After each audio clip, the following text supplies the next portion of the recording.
Today I'm going to share with you how I came to the decision financially to quit my job. Give me every time.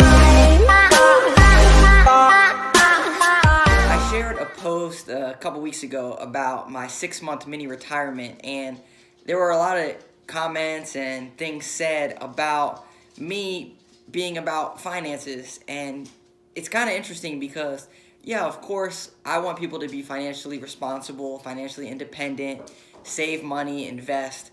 But I also want people to live the best life that they can. And for me, I had the opportunity to leave my job and not work for 6 months.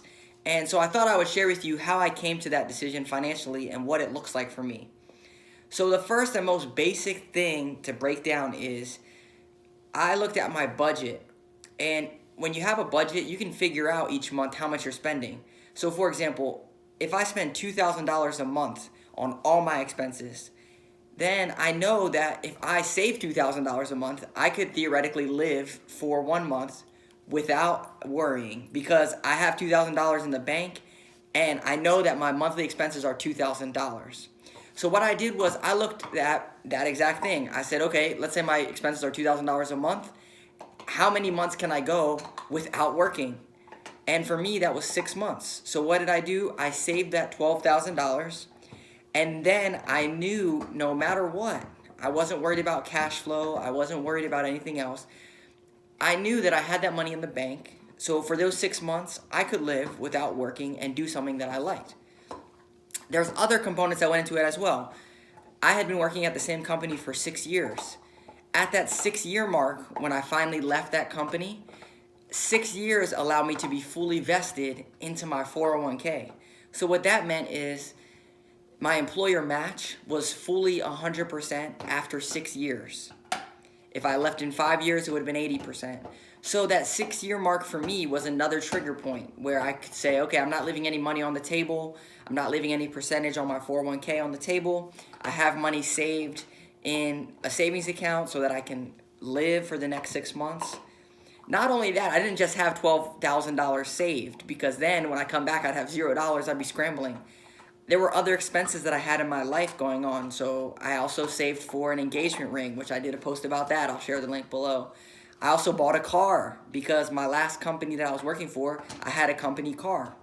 So these are all expenses that I had to factor in. And I also just had a generic emergency fund. So I saved on top of that normal emergency fund. Usually within a normal emergency fund, you should have 3 to 6 months saved of expenses. So that if something catastrophic happens, if I come back after 6 months and I don't have a job and I can't find a job, worst case, I'll have this emergency fund that will last me for some time. When I looked at leaving a normal paycheck bi-weekly, and it wasn't just a random YOLO experience, it was very calculated and meticulous and laying out to make sure that I didn't skip a beat. And looking back on it, in my opinion, I did everything correct. I did not skip a beat personally. I never worried about money. And I feel like I have a pretty solid foundation for where I'm going. So if you're thinking about leaving your job, maybe doing a mini retirement, maybe taking a gap between one job that you don't necessarily like and a new job, those are all things to consider before making that leap. But if you check off all the boxes, what it comes down to is setting a date to do it and then actually doing it and going against the grain. Because let me tell you, people will always have an opinion about your life. Whether you do this, whether you do that, everyone's going to have an opinion about everything. But what matters most is that you're happy.